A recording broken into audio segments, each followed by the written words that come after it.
welcome back to another episode of Flagrant Foul Fridays. I'm here with Christian as always, but we actually have a special guest today. His name is Rick. Howdy. I'm Rick, and Christian's older brother. Taught him all the sports knowledge he has. That's from me. You're welcome. Actually, we just found him off the street. Would you like to share your favorite sports teams with people so they can get to know you a little better? Yeah.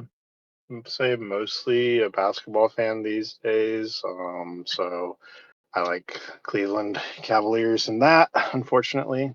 Um, and then uh, also bit of a soccer fan. FC Cincinnati. Go to their games every once in a while, and those are fun as well. And he used to be a big Panthers fan when Cam Newton was there. I was more of a Greg Olson fan than a Cam Newton fan. He's Yeah, still a great commentator, so I don't feel bad about that. I think Cam's a pretty good podcast host or whatever he does now. He's funny. But yeah, what's our special today, Nick? So today our special segment is a auction draft game. If you haven't seen it before, basically each player gets $20 to spend on five different NBA players in this case. And Thanks, right? oh yeah, and a six man. So there will be 12 total players on the auction block, and they have $20 to spend. And then we'll do 3 rounds of this, so that way each of us get a chance to be involved. I'm almost wondering if $20 is not enough. Yeah, maybe we raise it to like 30. All right, Yeah, I'm good with that. we can do 30. Because I forgot about the six man as well. Yeah, we'll be bidding against each other. But other than that, we have some World Cup updates, some Brendan Sorsby updates. We thought that was over with. Hey, but this time I'm actually okay with this update. And then we got some draft updates for the NBA. So why don't we get right into our special? All right, so round one is going to be between Nick and me. All right. So we'll start the auction off with my list is all current NBA players. So this is the current version of these players. Okay. So let's head to Arizona and get some bidding going for Devin Booker. I'll start with $2. I'll go 3. I'll go 4. I'll go 4 5. going once. Okay, on to 5. $5 going once. I'll go 6. I'm out. All right. I didn't want for the start. All right, Oh, wow. that's Devin Booker to Nick for $6. So you have 24 remaining. Keep track of your own money, please. All right, who's our second player? All right. We'll head a bit further west, and you all can bid on LeBron James. I'll start off at $2. I'll go 3. I'll go 4. You can have him. Let's see what you do there. You didn't even want him. Not at this age, no. I was gonna leave it at 5 for you. It's disrespectful to the GOAT. But it's All right. current. He just had a good I'd- playoff run. Yeah, he did. All right. Next, we'll get in the mountains. Actually, the mountains of Miami with Nikola Jovic. What? Miami has mountains. I'll start with $1. You say Nikola Jovic? Yeah. You can have him for $1. I know you're gonna try to get me to take him at $2. It's a smart play. Christian Is fills it? up a roster spot. Wait, do we have to take a wait, I'm confused. Can I if he like runs out of money, can I draft more players than I can take? I think. I mean, I guess technically, yeah, but I would say if you can't field a full squad, I don't know. How do we want to handle that? I say just don't make it to that point. I guess let's make a rule that you have to fill out your squad. So you Yeah. have to manage your money wisely. Yeah, You're so gonna have make to it- leave I think minimum. Christian basically once you get 6 players, if he's out of money, I'll just read you the list and you get to fill out your roster and he get who you don't take. Okay. I was gonna say though, Like currently he has 4 positions left, so he needs minimum of $4 at all times currently. I think I'll just you'll get your pick of the litter if he runs out, and then he gets whoever's left. I think normally what they do is they just pick random players to fill out the roster at like a value of also true. $0. Okay. So what happens if neither of us bid though? Well, if neither of you bid, actually, well, yeah, Then there's a that's a good penalty. question. Because I Like, if don't think nobody, either of us wanted to bid on Jovic, but we felt like we had to. Well, that's the point. You have to take the players, yeah, whether you like them or I've not. only got 12 players, so you know Alright. you do have to fill up your roster at some point. I guess I'll put him at the 6-man for now. I mean, it's not a huge deal. The 6-man doesn't really matter. No, and you can definitely afford to overpay for somebody at this point because you got a lot of money lead. We'll stay in the Eastern Conference and go to Donovan Mitchell. I'll start the bid at $3. I'll go 5. You can have them. Giving up on him for $5. Well, I don't know All what right. else is on this list. I got to be And he doesn't cautious have a with lot of money. money. Yeah. If I spend $6 here, that would give me 14 left. Do I want him as a point guard or a shooting guard? That's the question. Like I said, it's up to you. What I think you're fine to slide them around if you need to, but I'll put him at point guard for now, but I'll probably move him. okay. We'll head a bit further north from Cleveland. And now we'll put Scotty Barnes on the auction block. Oh, that's I thought you were gonna say the Pistons, but you went all the way Yeah, to I thought. Toronto. Scotty Barnes. Jeez. I'll go $1. I'll go $2. I'll go 3. I'll go 4. You can have him. $4. I'll take it. That might be the steal of the draft for you, Nick. Just had a great playoff run. Was only one round, but still taking Cleveland to 7. I'm thinking we should have maybe done $25, but whatever. Thinking you guys should just pay a little more. Yeah, maybe you should be a little more lenient with your money. All right. So, what are the rosters so far, and how much money do you guys have? I have $16 with Devin Booker at the shooting guard, Scotty Barnes at the small forward, and LeBron at the power forward. And I have 24 with Donovan Mitchell at point guard and Jovic at the 6-man. I did the Okay. math. I can spend more than I thought per player. All right, let's go back to LA and put Austin Reeves for sale. You just got a big contract, so he's worth some money here. Yeah. I'll start off with $3. I'll go 4. I'll go 5. I'll go 6. You can have him. Reeves for 6. That's not bad. You can definitely get worse players. Put him at the shooting guard. Now let's head to New York, but not your 2026 NBA champion Knicks. Let's go to the Nets and put up Michael Porter Jr. When you started that statement, I thought you were going to say not your finals MVP, and I thought you were going to say Cat. Oh, gosh. Michael Porter Jr. He's averaging 24 and 7 rebounds. I'll go $2. You can have him. If I go 3, I know for a fact you're not going 4. How much was that? $2? That's a better $2. 6-man than I got, though. Yeah. All right. We'll stay in Brooklyn. How about Terrence Mann? I'll go $1. I'll go nothing. All right. You fill Come up on, your spot. You got to Nick, keep this interesting. Nick, how many roster spots you have left? 1.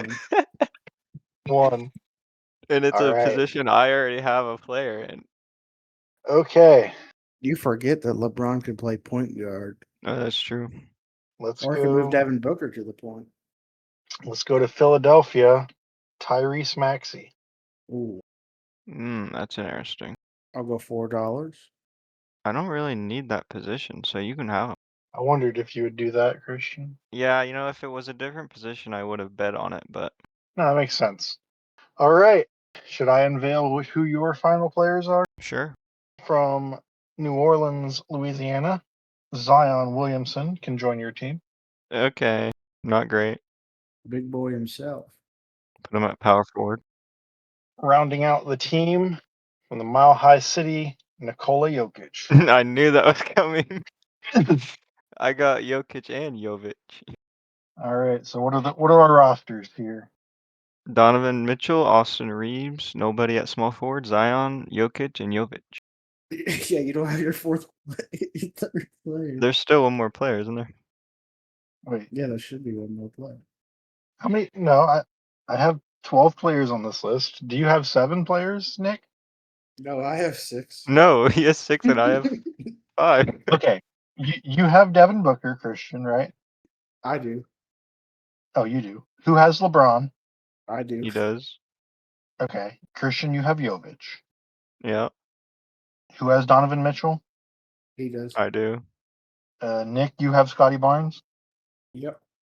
Okay. Who has Austin Reeves? I He do. does. Okay. So that's your second player, Christian. Who has MPJ? I do. Okay. Who has Terrence Mann? I do. That's my whole Oh, team. I did skip someone. You're right. And I completely skipped over him. Okay, Christian, your final player, Oh gosh.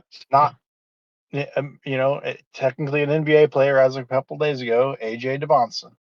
Wow. You Wow. skipped over him, and I would have taken him over Tyrese Maxey. Alright, so let's compare teams. All right. Point guard to point guard, mine's probably better, but it's not a huge difference. No, I got Maxey over Donovan Mitchell. I do too. I mean, Especially at the point guard position for sure. I feel like Mitchell's a bit more consistent though. He's just better as a 2 Not guard. by the playoffs. Alright, Devin Booker versus Austin Reeves. Honestly, closer than you might think, but they have kind of different skill sets. Now I'm curious because Austin Reeves is on your team, Christian. Yeah, I think I would play him at the 1 and Mitchell at the 2. I probably could. Then at small forward, we got Scotty Barnes versus AJ. Too early to say if AJ is going to be good, but no reason to think he won't be. LeBron versus Zion. Obviously, LeBron's better, but I mean, in Zion's a theory, lot younger. Zion could bring usefulness. And then Michael Porter Jr. versus Jokic. I mean, that's got to be the biggest difference maker, I think, on any team between us. The way MPJ swings the rock and hits everybody, like you can't stop that. Yeah. And we know Jokic doesn't play defense. So. Yeah, we've seen Jokic not play defense. I think your team's overall better, but I think the highs of my team are better. Yeah, my 6-man's got your 6-man beat. And I could see my team winning against your team in a playoff series. Yeah, I can see you guys winning one game. Well, whatever. I still have $18 because I got all those free agents. So I'll make some off-season trades next season. Oh, well, too bad it's only one season and the league gets shut down. All right. Let's move on to round 2, which is going to be Nick versus Rick. And this is also current players. All Are we right. staying at 30 or did you want to adjust it to 24? We can stay at 30. Yeah, might as well stay. Start off with a good player, Luka Doncic. I'll go 4. 5, I'll go 6. 7. I'll let you have. All right, I'm not mad at that. That feels reasonably balanced. I wasn't gonna go above 7, but I'm not mad at getting him 4-7. Yeah, I was gonna say I don't want to go and spend half or a third of my budget on Luka Doncic right off the bat. Where are you going to put him for now? 6-man? At the 1. All right. Next up, Stefan Castle. I'll go 3. He was going to go 2. I'll go 4. Give me a second to think about this a little bit. That means I'd have to go 5. I'll let you have it. All right. So what, you're already down to $19? Yep. All right. All them turnovers turned me off.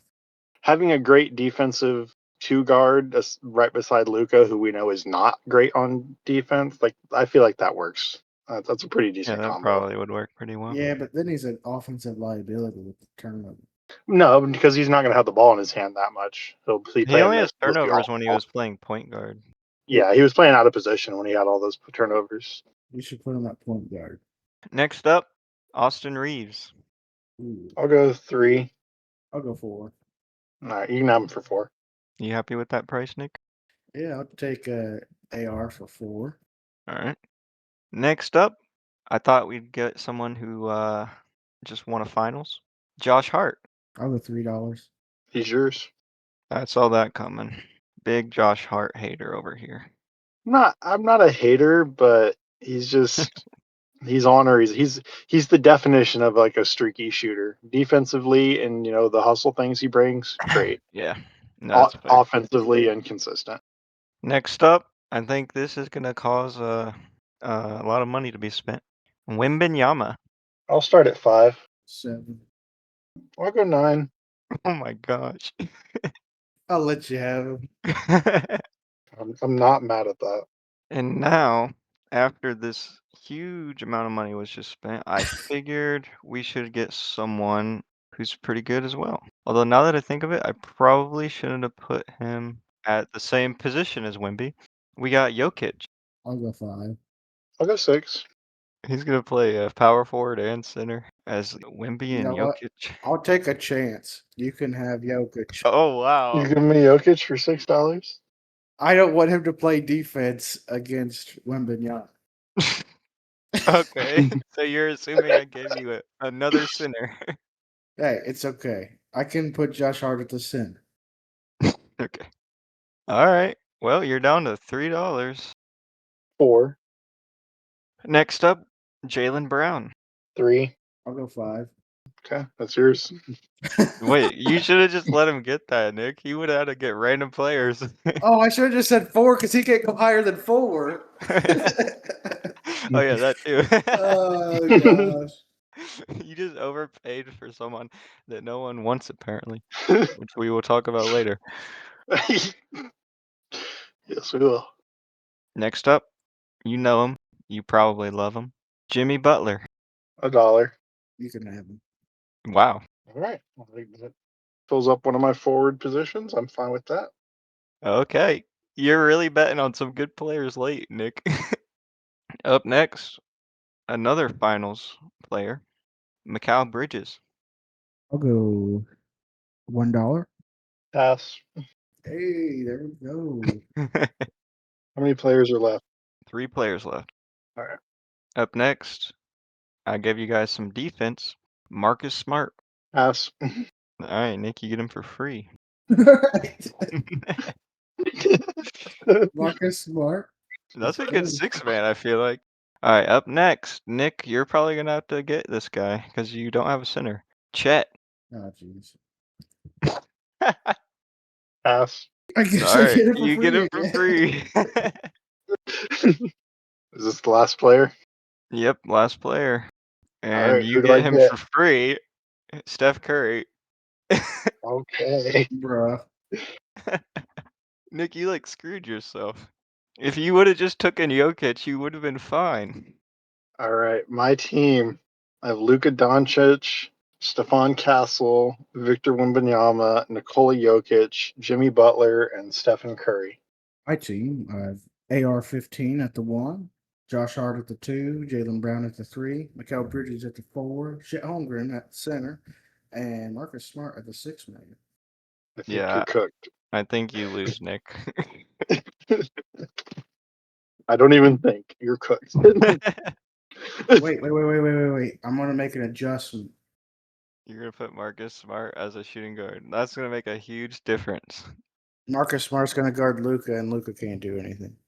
Okay, so they'll just give it to Steph or Wemby or Jokic. Jaylen Brown lockdown. Luka at my 1, Curry at the 2, Castle at the 3, Jokic at the 4, Wemby at the 5, and Jimmy Butler off the bench. I would have put Butler at the 3 and Castle off the bench. I think these days Castle's probably a better defender than Butler, and Castle's got I think they're about the same height. I think they're both 6'6". Yeah, that's Castle true. might be 6'5", but either way. All right, final round. It's gonna be me versus Rick, and this is a special round, right, Nick? Yeah, this is the all-time round. This is where I really got to put these $30 to work. All right. So we're going to start off with a heater. You may know him as a Houston Rocket. The name is Hakeem Olajuwon. I thought you were gonna say Yao Ming. I should have put Yao $6. Ming. Oh, $6 right off the bat. I'll go 7. We got $7 going once, twice. I can't do 8. I can't do it. I got baited. I got baited. Dang. Well, I wouldn't feel bad about Akeem for 7, honestly. Yeah, I feel like Sinners that we just learned in the last game. That's the one position you can't kind of slack off on. Well, when it comes to all-time drafts, though, it changes. There's a There's a lot lot of of all-time greats. But yeah, All right, we're going a little smaller here to the Bad Boy Pistons. We're going with Isaiah Thomas. I'll go a 3. dollar. I'll go 4. 5. I don't want him. I didn't want him to begin with. Yeah. 5 was the max I was gonna go. But yeah, I can't let you pair Isaiah Thomas with Akeem. That would be absolutely insane basketball. One of probably a top 3-point guard of all time with arguably at least a top 5 center of all time. No, I can't let that happen. While you guys still have a lot of money left, I'm going to give How you much a did I big spend? 5. $5. five. All right. So while you guys have some money left, I'm going to throw out a big name right here. Michael Jordan. 7. See, this is one of those players that we'll never get the answer to if he can play well with like a different team than he had. Aside from when he played for the Wizards, but that's not really telling. You're trying to have a good justification as to why you're not bidding on. Well, I've always thought that I don't really think he would play well on like all-time teams because those players all can score like 20 plus points a game. Okay. Are you just forgetting that the Dream Team existed and they were dominant? Yeah, but look at the competition they were playing against. A great Serbia team. I Not Serbia, but Yugoslavia, I think, at the time, technically. I'll let you have him because I'm not gonna build my offense around him, and I have a feeling that Dwayne Wade's on here. Damn.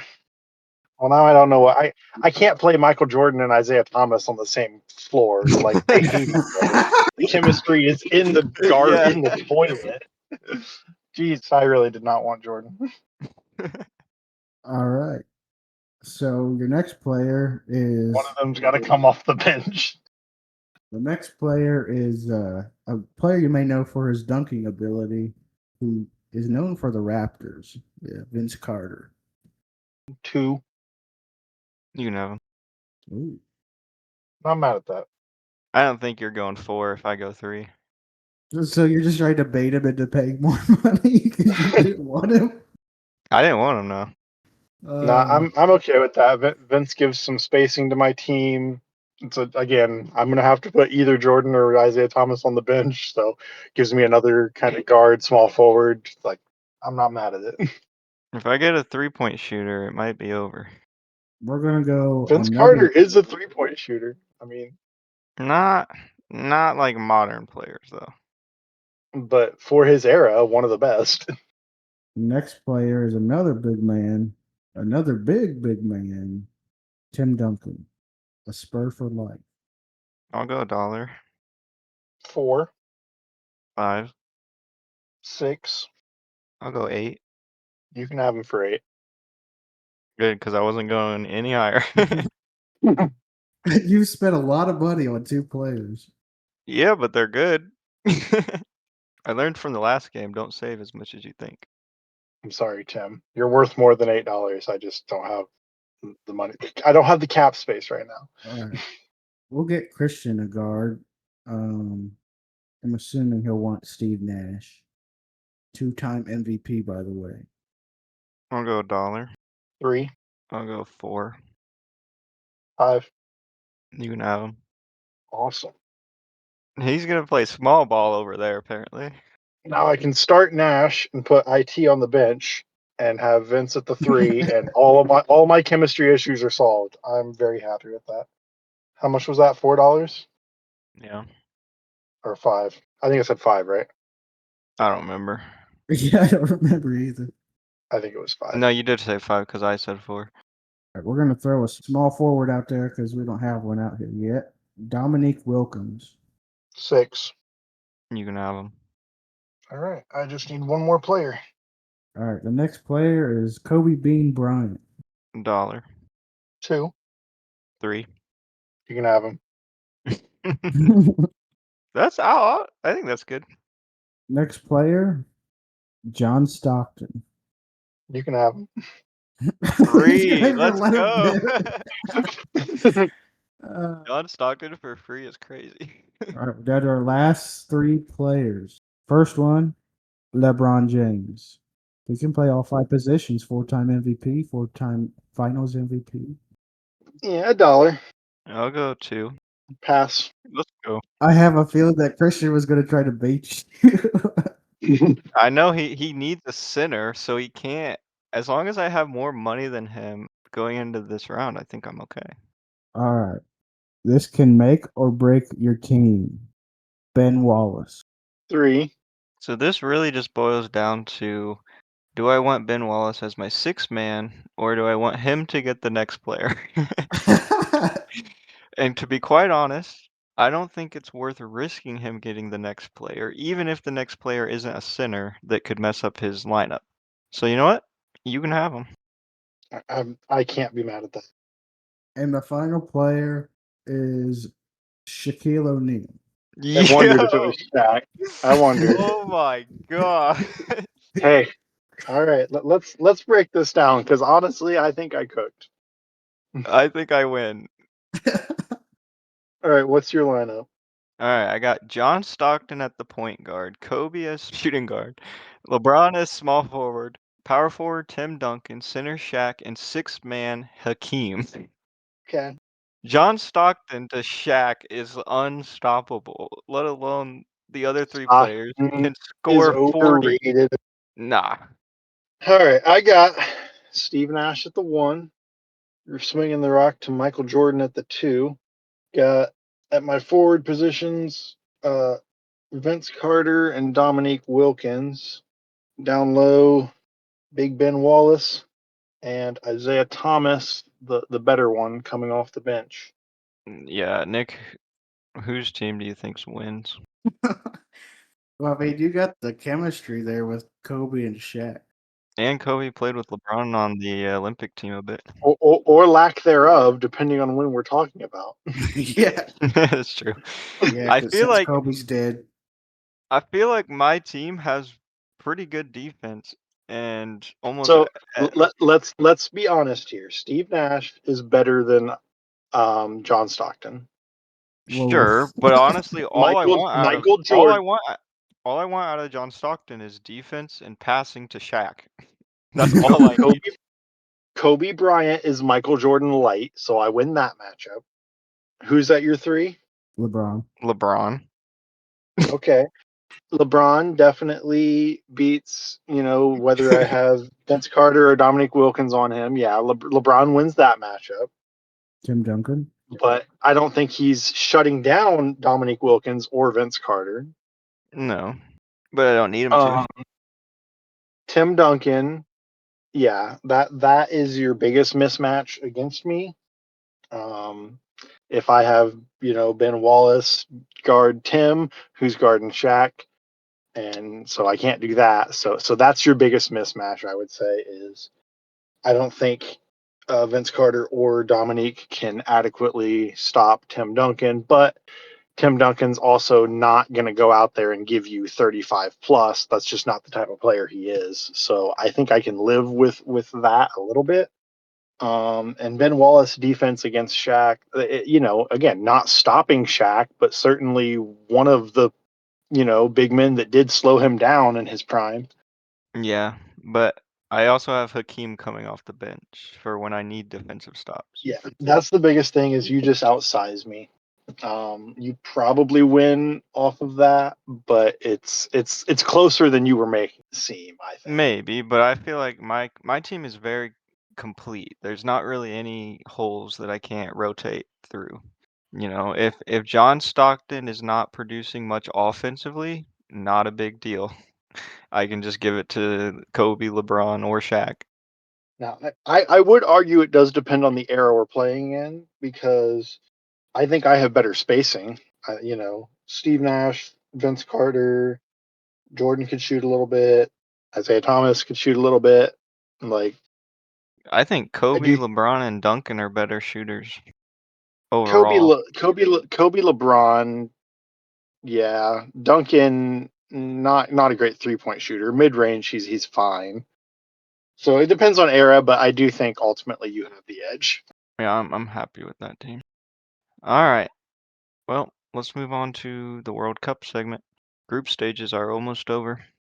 So we're going to start on day 7, which we ended on last week, midway through the England-Croatia match. I believe at halftime it was 2-0 no, it was 2-2 at halftime. And then England scored 2 more goals after halftime and won 4-2. And then moving on to Ghana versus Panama. Ghana won 1-0 with a goal with 5 extra minutes and at the end of the game. Yeah, literally last second. Then Colombia beat Uzbekistan 3-1. And then moving on to day 8, Czechia tied with South Africa 1-1, and it was actually 1-0 for a long time up until the 83rd minute with a penalty kick. Yeah, I was kind of shocked because South Africa had such a terrible start against Mexico. But a penalty will do that. Can't be giving that up. And then Switzerland beat Bosnia and Herzegovina 4-1. And Bosnia did get a red card in that game. And then Canada just beat the brakes off of Qatar 6-0, with David having 3 goals, 2 of them being in extra time, and Qatar had 2 penalties or 2 red cards. Yeah, Canada, that's actually their first win. So they looked pretty decent last game, but a tie is not exactly what you want, but they're currently first in their group, so big win for them. Oh, also though, during that game, Ismail Kone suffered a horrific leg injury where it ended up getting broken. So that's very unfortunate for Canada. We're up to see how much that affects them in the future. And then Mexico won against South Korea 1-0 to end day 8. Moving on to day 9, the U.S. beat Australia 2-0. Pretty good win. I did think our defense looked a little bad at times. They gave up the ball deep in our own half at times, so something to watch. Also, the U.S. are now locked into the knockout round. They're guaranteed to finish the group first.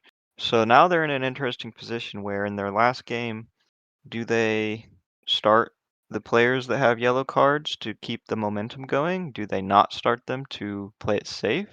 It's tough to say because they don't even have to win the game. So this is also the U.S. men's national team first back-to-back win in games since 1930. Morocco beat the brakes off of Scotland 1-0 in the first 2 minutes. Beat the break. Yeah, okay. And then Brazil had a big bounce back, winning 3-0 against Haiti. But honestly, not a big surprise there, so too early to say much about that. But they are first in their group currently, I think. Slightly over Morocco because of goal differential. And Paraguay had a similar outcome to Morocco, where they scored in the first 2 minutes and won the game 1-0 against Turkey. Yeah, but weirdly, Paraguay actually got a red card, and yet Turkey still lost. So they played almost an entire half without a player, and they just could not score. And this to make matters worse, here's some of the stats of the game. Turkey had 33 shots to Paraguay's 6. They had 78% possession to Paraguay's 22%, and they had 90% pass accuracy to Paraguay's 58%. They also had 12 corners to Paraguay's 0. So I don't know how you don't at least tie 11v10 with those stats. So I don't know. Turkey's playing very, very bad this year. But one thing I wanted to say is that red card actually came from a new rule where the player covered his mouth with his hand as he was talking to another guy, and that's an instant red card under the new rules, which a lot of people don't necessarily like. I get why, but the idea is that the refs can't really see what they say if they cover their mouth, so they just don't want to risk them saying things that they shouldn't. So it's just instant red card, and the players know that. So Moving on to day 10, Netherlands ended up beating Sweden 5-1, where the Netherlands had 2 players scored 2 goals. yeah, I mean, after those first couple goals, Sweden kind of started playing well. And really going into that match, I wasn't expecting it to be that dominant of a win for the Netherlands. Next, we got Germany beating Ivory Coast 2-1. This was a crazy game. Ivory Coast scored first, and then Germany didn't even score till the 68th minute. And then they scored a last-minute goal in 90 plus 4 minutes for a comeback win. And Ecuador and Curacao ended up tying in their game. Curacao's keeper had 15 saves, which is the most in a World Cup game without extra time since 1966. And Ecuador hit the crossbar again. Yeah, I guess they're just unlucky. Didn't Curacao's keeper have 15 saves the last game? I think he had quite a few last game. I don't know how. I think it might have been 12. So he like broke his own record? Yeah. Dang. Day 11, Japan dominated Tunisia 4-0.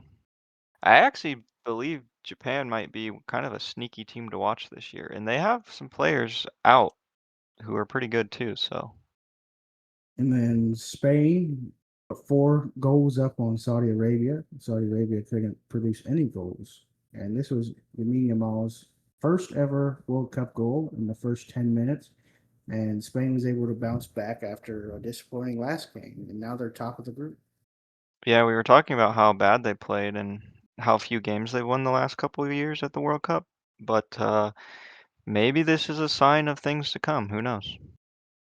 But they're still not giving Lamine Yamal very much playing time, so I don't know if in the knockout stages if they're planning on doing that, but they definitely should. And then Belgium tied Iran 0-0. Belgium got a red card though, so something to watch. Uruguay and Cabo Verde tied 2-2. Kind of most of their goals were in the first half, and then in the second half, Cabo Verde ended up tying it up with 61 minutes left, and then nobody scored again. Yeah, so Uruguay's still not looking amazing, but we'll see if they can bounce back a bit. It was Cabo Verde's first ever World Cup goals. And then New Zealand and Egypt played each other, and Egypt ended up winning 3-1. Moving on to day 12, Messi putting on a show for Argentina again. They won 2-0 against Austria, and he scored one with extra time. But he missed a penalty kick, and he's now got the most penalty misses in World Cup history. He missed 3 penalties out of 7 taken. Which, this kind of made me think of LeBron. Doesn't LeBron have the most missed field or free throws? Or maybe just shots in general? Not like a great stat to have, but within context of him being in the World Cup so many times and being their primary penalty taker, it's maybe not that surprising. It's a longevity stat for sure. Yeah. Will holds the record for the most missed free throws, by the way. Oh, okay. I just looked it up, but LeBron holds the record for most missed field goal attempts. Okay, that makes sense. So Messi also scored his 17th career World Cup goal, making him the all-time leading scorer in men's World Cup history. And really, right now, Mbappe's chasing him right now too, isn't Oh he? yeah, and Mbappe, I believe, is at 15 or 16 goals in the same number of games. So he's averaging a goal a game. So as long as he keeps playing in the World Cup, there's really no reason he shouldn't break that eventually. Yeah, and Messi has scored all 5 of Argentina's goals so far in 2 games. So it has to make you wonder what will they do if he gets hurt or not playing well in the future. Yeah, and there has been cases where Messi doesn't get opportunities. Sometimes that can flip quickly, where he'll go an entire game with like nothing happening, and then last second he'll score a goal. But it does make me wonder about the future for that team. Um, Also, Holland though is possibly chasing that record as well. So it's kind of crazy that Messi just broke this record, and we already have 2 people chasing it. But I believe you said last week Messi wasn't really the scoring type.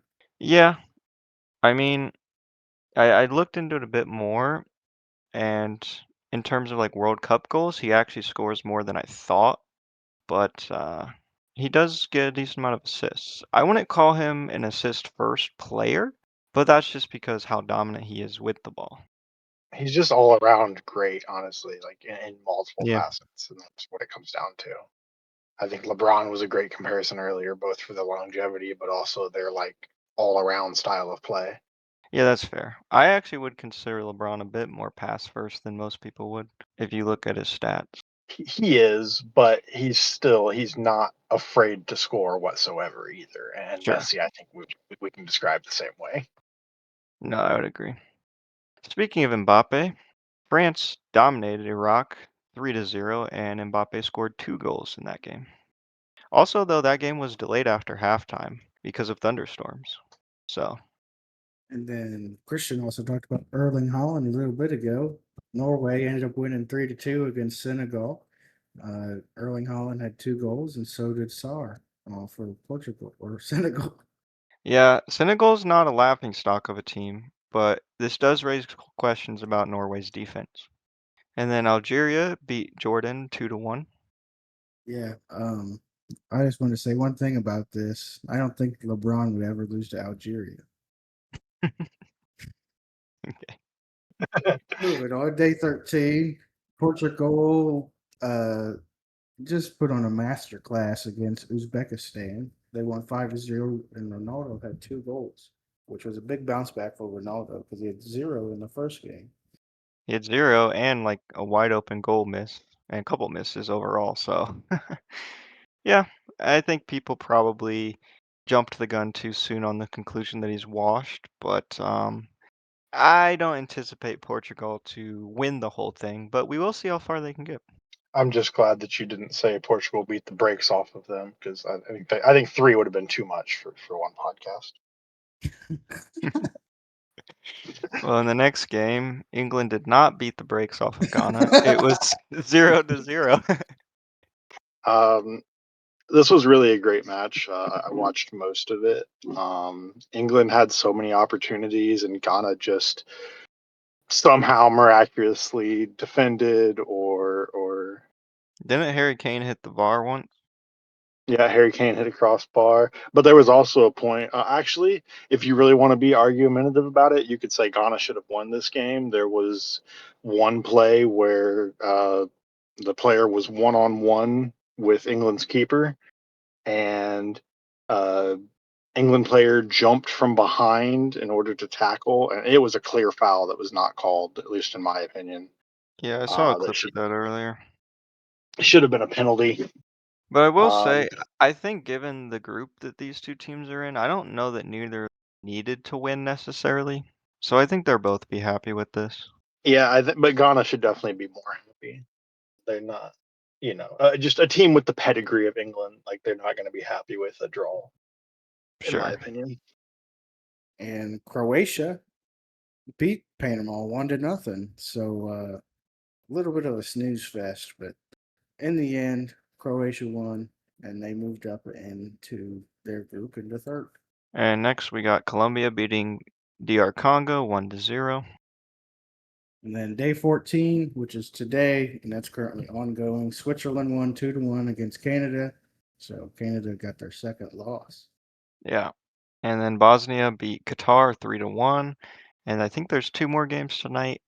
I believe if Qatar would have beat Bosnia, the US would have not had to play Spain potentially in some upcoming rounds. But I think now, and I could be wrong about this, they might have to meet up against Spain. But I believe every other game is pretty reasonable. So, with Spain playing kind of bad that first game, there's a chance the US could beat them. I actually do think this is a pretty good knockout stage for the US, but I don't know for sure because it's kind of weird. It's based on like the third place teams and stuff, and I don't think all that's finalized yet.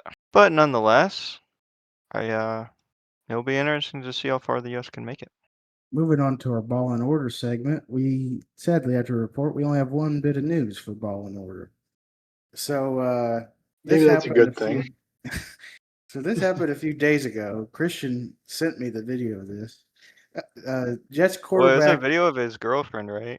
Yeah, his girlfriend was recording the situation. She was like running away screaming. I think he was chasing her, I assume, in the video after she was following him and saying stuff to him.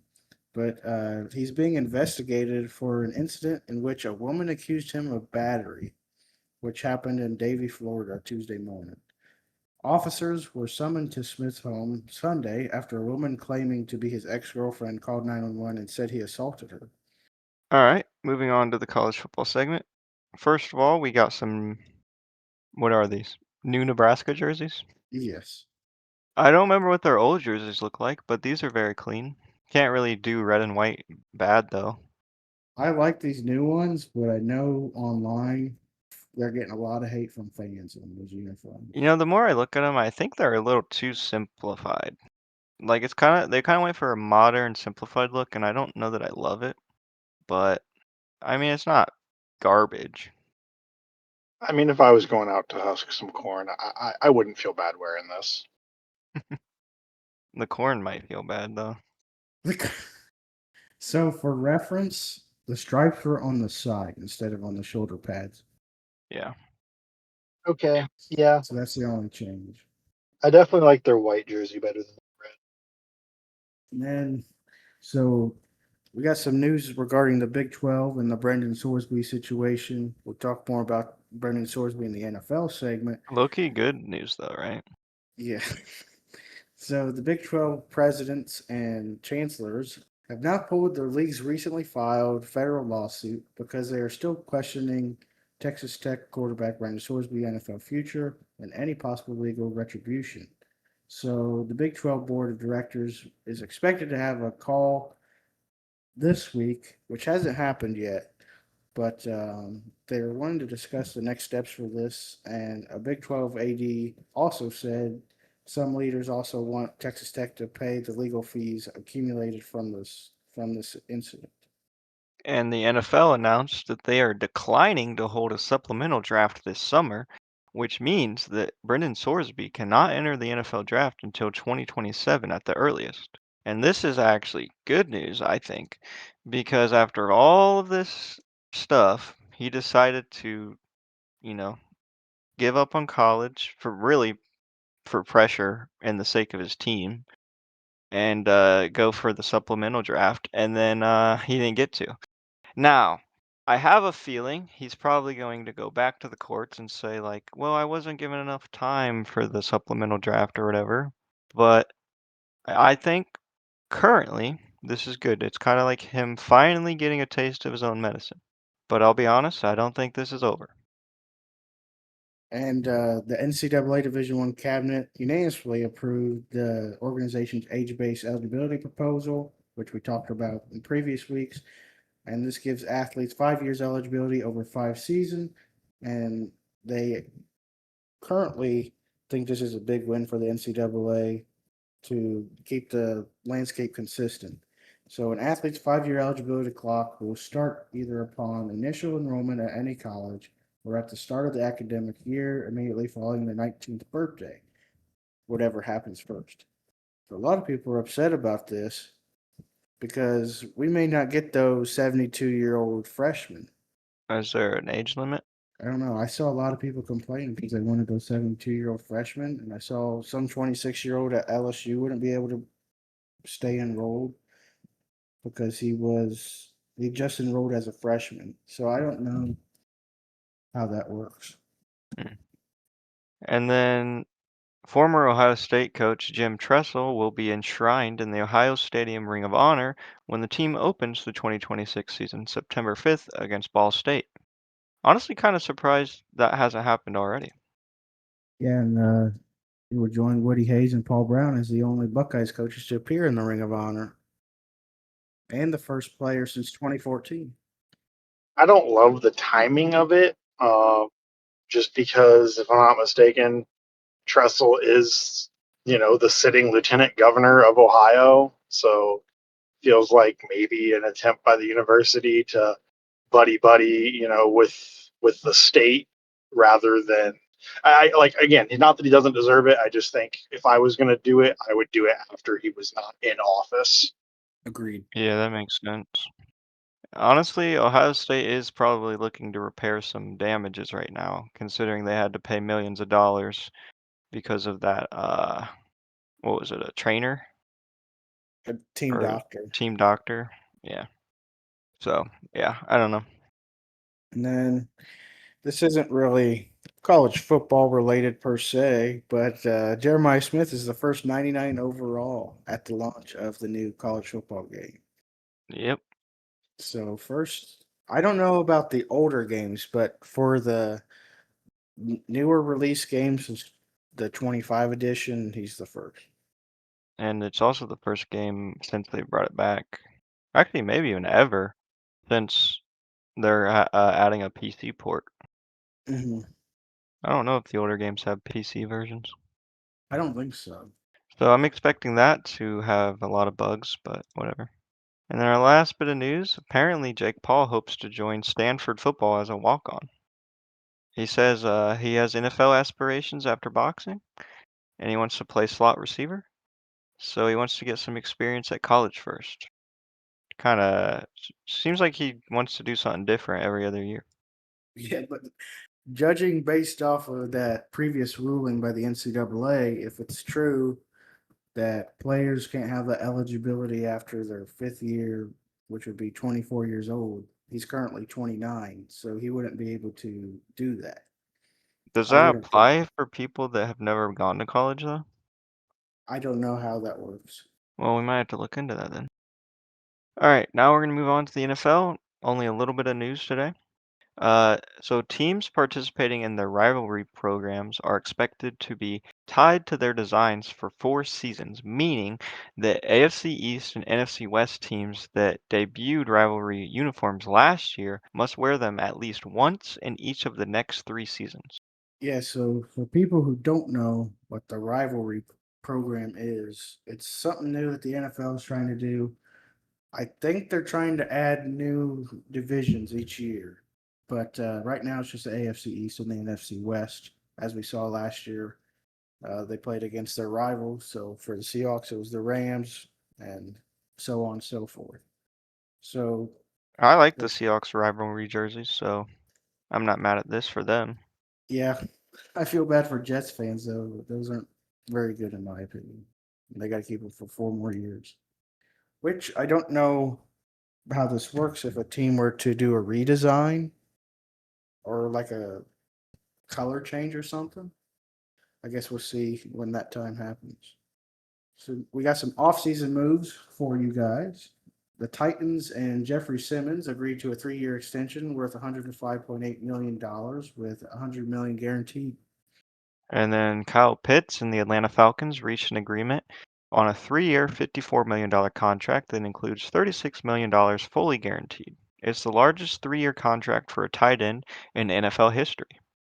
And then Bretton Strange and the Jaguars agreed on a 3-year extension worth up to $48 million, including $25 million guaranteed. And now we're going to move on to the NBA segment. And the NBA draft happened this week, which I didn't see very much advertising for, to be honest. You didn't see it advertised? Yeah, like I didn't see any commercials or anything about the draft.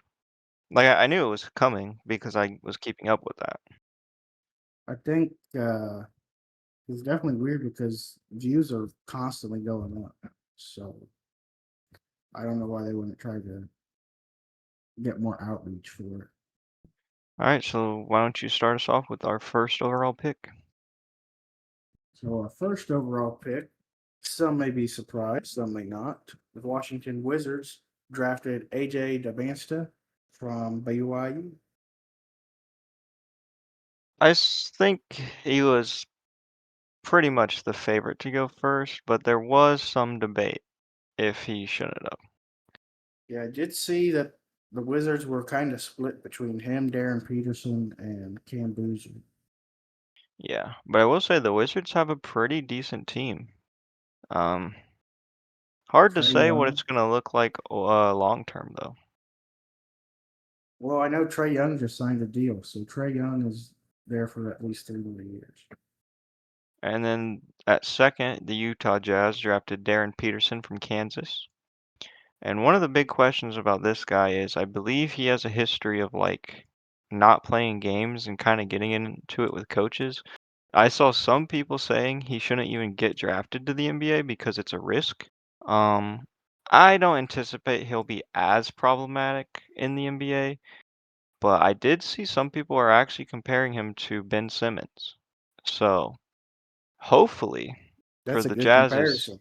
well, hopefully for the Jazz's sake, he won't cause any sort of drama or issues for them.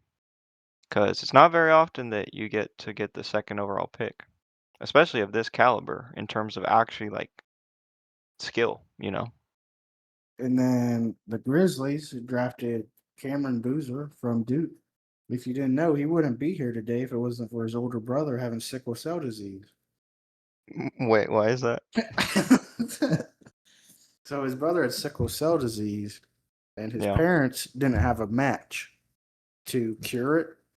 So they had to find an embryo that matched. Well, they found two, and the doctor said, "We'll take two just in case one dies off." Well, him and his brother both successfully made it, and now they're both going to the NFL or NBA. Nice. And his father was an NBA player. Yeah, Carlos Boozer. If you didn't know who Carlos Boozer is, look him up. I believe he played on the Olympic team, didn't he? Yeah, he also played for the Chicago Bulls. And he was bald, like Jordan. And the Chicago speaking of the Chicago Bulls, at the fourth pick, they drafted Caleb Wilson from North Carolina. And then the Clippers drafted Keaton Wagler from Illinois. And the Brooklyn Nets drafted Mikael Brown Jr. from Louisville. And the Kings drafted Darius Acuff Jr. from Arkansas. The Hawks drafted Kingston Flemings from Houston. The Mavericks drafted Morez Johnson Jr. from the champions, Michigan. Do you think this is going to be a good addition to the Mavericks? Uh, I'd say so. I mean, he's 6'9", so he probably plays small forward. I don't know what they're doing with Cooper Flag, if he's going to play point guard, if he's going to play center. Yeah, Cooper Flag is kind of reminiscent of LeBron in it's like where do you put him? Because he plays kind of like a point guard, but he's tall. I don't know. I do think this will help him though. So we'll see. And number 10, Milwaukee Bucks drafted Braden Burrius from Arizona. Did you say Milla, Milwaukee? shut up. Milwaukee. Milwaukee. Milwaukee. I That's always mess it funny. up and you know it. Yeah. Anyways, the Warriors drafted Yaxel Lindeborg from Michigan. And when I first saw he got drafted, I was excited. I was like, we actually got a center for one. And then I looked it up and he's 6'9". So they probably will have him playing center, or maybe Draymond will, but I think he'll be a good addition for the And long term. you passed on him for the next guy. Yeah. But here's my thinking. This is probably a better overall player, even if it's not like the perfect position right now. And I think they're gonna have to use him once Curry and everyone retires, right? So you build him now, you get the center later. That's my theory, that's my hope. And honestly, this is probably Steve Kerr's last season, or maybe he'll play a couple more seasons. And maybe once we get a new coach, they will start drafting centers finally. So I'm not too worried about it, but time will tell. And then the Thunder drafted Adai Mara from Michigan. I was kind of shocked by this because he's 7'3". So it begs the question: are they planning on getting rid of Chet while his value's high? Are they planning on having him get kind of mentored by Chet? But even still, they have maybe 4 centers on roster, I want to say. I don't know. I think this is a decent move considering that shit kind of proved that he can't guard Wemby. Yeah. Do you think this is kind of too good of a player to pass on kind of thing? Yeah, I've heard a lot of people call him the Wemby stopper. So they think he's going to be able to play good defense on Wemby. So in the West, it's probably your ideal pick, honestly. Yeah. And they did have a pick not too far after this, although they didn't end up using him. They traded him. But honestly, I don't know that they need any picks. They'll be fine, you know. So it doesn't hurt to get a player of this caliber. And then the Miami Heat drafted Nate Amit from Tennessee. However, they traded him to Milwaukee as part of the Giannis trade. Spoiler alert, but we'll get to that later. And then the Hornets drafted Haynes Steinbach from Washington. And then the Chicago Bulls drafted Dalen Swain from Texas. And the Grizzlies drafted Bennett Sturts from Iowa and was later traded to Oklahoma City. That I feel like the fact that they traded that quickly after tells me that that kind of was a get the best player kind of draft. Mm-hmm. But yeah, this guy's 6'4". And then Oklahoma City, right after that, drafted Abuka Akori from Stanford, but he was traded to Detroit via Memphis. I almost thought there was an error, and that was Emeka Abuka for a second. The Hornets drafted Christian Anderson from Texas Tech. And the Raptors drafted Allen Graves from Santa Clara. Spurs drafted Jaden Quaintance from Kentucky. And you know much about this guy? No, not really. Not till today. I saw a clip, and he seems like a pretty dominant defensive center. So honestly, when Wemby's off the court, or if they're going to put him at power forward, I think this could be really big for them. Next, we got Detroit Pistons drafting Kareem Lopez from the New Zealand Breakers, but he was traded to Memphis. And then Philadelphia drafted LeBaron Fillon Jr. from Alabama. The Hawks drafted Zuby Ejiofor from St. John's. The Knicks drafted Cameron Carr from Baylor, but he was traded to the Lakers. And the Lakers drafted Sergio Delaria from Valencia, but he was traded to Dallas via New York. And then Denver drafted Terrace Reed Jr. from Connecticut, but he was traded to the Spurs. The Celtics drafted Chris Sinak Jr. from Houston. The Timberwolves drafted Joshua Jefferson from Iowa State, but he was traded to Brooklyn. And then and then the Cavs drafted Alex Caravan from Connecticut, but he was traded to Sacramento. And then the Mavericks drafted Koa Pete from Arizona, but he was traded to Phoenix via New York. And I just looked it up, and the other guy that the Spurs got is also 6'10".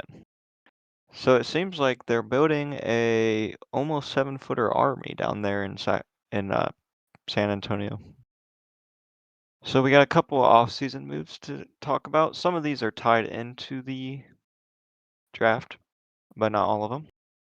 First of all, Contavious Caldwell Pope is using his $21.6 million player option for the 2026-27 season with the Grizzlies. And then Colin Gillespie intends to sign a 4-year, $48 million deal to return to the Suns.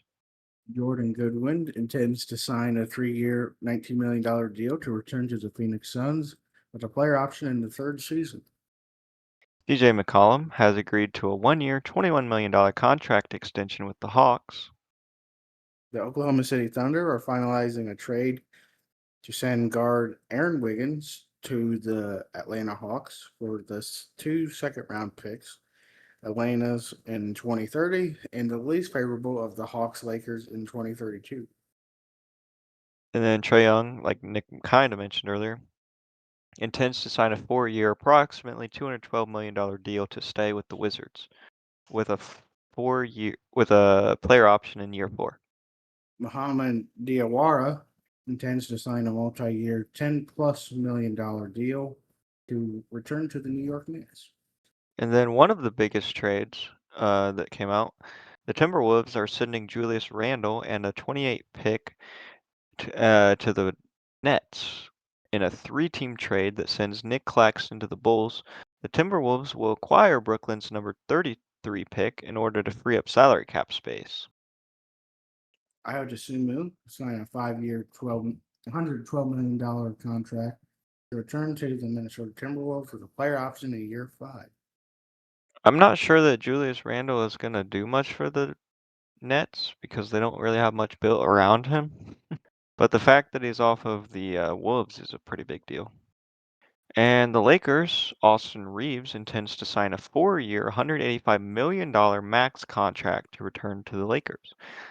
However, he'll have a player option for the final season in 2029-30.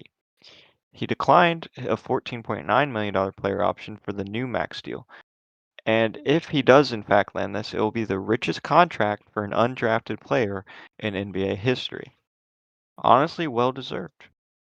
Yeah, I think he had a good season. He kind of fell off after his injury, but still a good player. The Trailblazers are hiring Minnesota Timberwolves lead assistant Micah Nori as the franchise's next head coach. And what a fitting day for this piece of news when we did our draft earlier. Because they like apparently to draft the cheapest coach possible in their own words. Or higher. Yeah, higher. So I guess this is that coach that they've been talking about. We'll see if he pans out. The University of Michigan coach Dusty May has agreed to become the new head coach of the Mavericks. I don't know much about him, but the fact that he just won a championship, pretty good sign for the Mavs, I'd have to say. And they just found a good fit for Cooper Flack, so he's getting set up with a good team. Yep. The Milwaukee Bucks, arguably the biggest trade since Luka, are sending Giannis and Bobby Portis to the Miami Heat for Tyler Hero, Khalil Ware, Tommy Hawkins Jr., Kasparis Jakusinas, and 3 first-round picks, one being the 13th pick this year that we mentioned earlier, a pick swap, and a second rounder. After this trade, Devin Booker is now the only player from the 2021 NBA Finals still with the Bucks or the Suns. Which is honestly such a forgettable finals. Yeah, this was kind of I don't want to say it was a shock because I've been hearing stuff about it for weeks that he was probably going to go to the Heat or he was probably going to go to the Celtics. But I will say, although I think long term the Heat probably gave up a lot, so the Bucks won this trade. I think Giannis and Bam is a pretty hard duo to stop. Yeah, can't forget Bam scored 83 in a game. Yeah. It was reported though that Jaylen Brown almost got traded twice. I think both of them were Giannis trades, right? Or were they separate things? I have no idea. But the most recent one was, I believe, Jaylen Brown and 2 first-round picks, maybe something else, for Giannis, but they declined that to go for this Heat trade, which honestly they get more for the Heat trade, so I don't blame them. But it kind of raises the question, does the league not like Jaylen Brown? And also, is Jaylen Brown like going to have good chemistry with his team now that they've wanted to trade him twice? I've thought about this trade a little bit. If you think about it, the Bucks were smart about this, not putting Tatum and Giannis on the same team because the Bucks obviously don't want to play that. But also, they're missing out on Jaylen Brown. They just got Tyler Hero over Jaylen Brown. Yeah. But I wonder how that will affect his hairline. Well, that's a good point about not wanting to play that team. But I do feel like Jaylen Brown's a bit disrespected. And he was finals MVP. So The vibes are just off with Jaylen Brown right now. There's the whole Yeah, it was really weird that the whole streaming saga, and he's still streaming. Yeah. So it's not. It's unfortunate, really, for Celtics fans that they couldn't couldn't get rid of Jaylen Brown. As much as having Giannis would have been great, getting rid of Jaylen Brown was the other half of that equation. I think they wanted both out. Yeah. I wouldn't be surprised if they still shop him around for the rest of the offseason. But at the same time, maybe there's a world where Jaylen Brown can be mature and look at it as, hey, they wanted to trade me for Giannis. I can't feel disrespected by that, and willing to still play for this team, next season. Time will tell. Honestly, with all this information, the biggest thing that I'm wondering is how the Spurs are going to play next season with having drafted 2 players that are 6'10". And it's not very often that you have multiple players near 7 foot in the same draft when you already have someone over 7 foot. So I don't know. We'll see what happens with that. I also do wonder how well Giannis will play with Bam. Yeah, I think this next season for Giannis could go one of two ways. Either he gets back into MVP combos, potentially even winning it, and this is his revenge tour, or he continues to have some injuries and he's kind of just another forgettable season. Yeah. Good, not great season for Giannis. He's either going to be at the top or forgettable utterly. I do feel they probably need a year to maybe fill in some of the holes that they had to get rid of. So we'll see. I don't anticipate them making it super far in the playoffs this year, but if they can, wait a year, get a solid bench player, maybe even a solid point guard or something, I could see it being a dominant team in the playoffs. It does suck for Heat fans that it's like you traded for Giannis and you're still, by most projections, like a 5 or 6 seed. Yeah. I mean, Tyler Hero's pretty good. That's kind of a big loss. But it should be worth noting that they are getting Bobby Portis. So one, there's a little bit of chemistry there with Giannis, so they should be off to a decent start. And Bobby Portis is a decent player. He's fallen off a little bit since their finals run, but still decent. I also think it's worth noting that Miami tends to be a place where players just naturally kind of revitalize their career at times because it's sunny and it's a nice place to live, and a lot of players say. Bolster's a So great coach, as we all know as well. true. So, even if they don't make it far in the playoffs, I think this will give Giannis the mentality boost that he's needed. Hopefully that impacts his injury proneness. And like I said, if they can pick up some key players, it could be big. Big round of applause to Milwaukee fans. You finally got rid of Thanasis. Good job. Yeah. Not long after he's gone, they cut him. I did see some people speculating that Giannis goes back to the Bucks after they finish their rebuild. Maybe. Giannis is very loyal to a fault, so we'll see. All right, now we're going to move on to the miscellaneous segment. So, ESPN analyst Kendrick Perkins, who was a 14-year NBA veteran and a 2008 champion, has agreed to become the men's basketball general manager of an HBCU, Jackson State, which is one of the more famous ones, I'd have to say. He's also going to be connected to their broadcast and journalism program to some extent.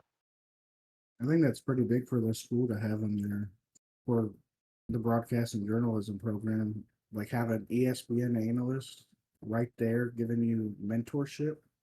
Yeah, for sure. He's not my favorite analyst, but it's still big nonetheless. Yeah, that might not be sports related, but still pretty cool. I mean, it is sports related, but to an extent. Anyway, Angel Reese added another milestone to her WNBA career. So she became the fastest player in league history to reach 1,000 career rebounds. She did this in a win over the Indiana Fever, 113-96, and she accomplished it in just 79 games. breaking the previous record of 89 games set by former WNBA player star Tina Charles. And then Nike just unveiled a first look at Caitlin Clark's first signature shoe, which I'm kind of shocked that it's coming this late. I figured they would have got her one by her first year. But what are your thoughts on it, Nick? It looks. I kind of like the design, but it's also kind of weird at the same time. When I look at it from the front, I don't love it. It feels kind of basic. But that second picture, the like bottom of the shoe and the side, I really like the kind of texture and curviness and grooves to it. It almost reminds me of like snakeskin. I was gonna say, it kind of reminds me of like a dinosaur from Jurassic Park. Oh yeah, that kind of.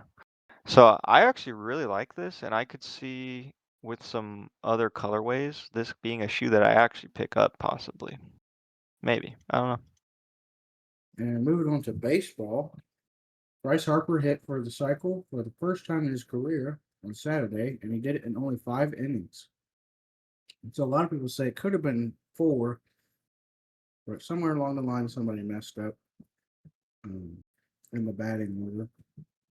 But his cycle, he had a home run in the first inning, double at his first at bat in the third inning, single in his second at bat in the third inning, and a triple in the fifth inning.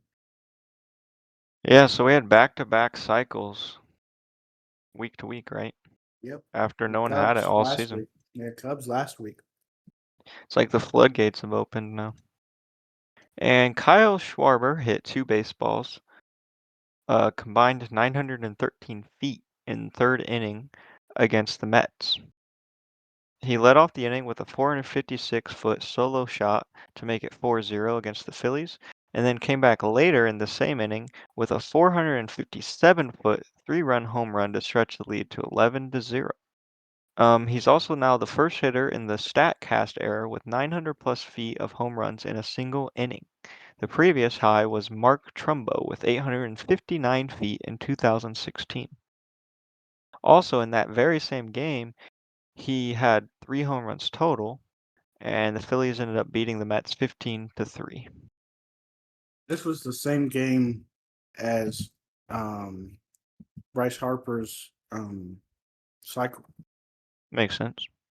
So they had an elite game, and I think You know, the Knicks won a championship, and the Mets decided to not play games anymore. Very well. Not that they probably were doing that anyways. I think the Phillies are a good World Series contender right now. And then our final bit of news, we have some new home run derby format. So the new format doesn't have a timer and it doesn't have outs. In round 1, you get 20 swings. Round 2, you get 15 swings. And in the final round, you get 15 swings. Each swing counts towards the player's allotment, homer or not. If you homer on your last swing in any round, you keep going until you do not homer. There's no bonus round and there's no bracket for the first round. Tiebreakers, the home run distance of round 1, and then for round 2 and 3, it's a 3-swing swing-off. So in 2024 and 25, all 8 hitters will be entered into a single pool for round 1. That's the same for this year. And the players will, with the top 4 home run totals from that round, will advance to the semifinals, where they'll be seeded based on their first round homer totals and face off head to head, 1 versus 4, 2 versus 3, to determine the 2 finals. And yep, well, that will do it for this episode. We want to thank Rick for joining us. We'll have to have him on again sometime. Great to be here. We hope you enjoyed our first guest episode.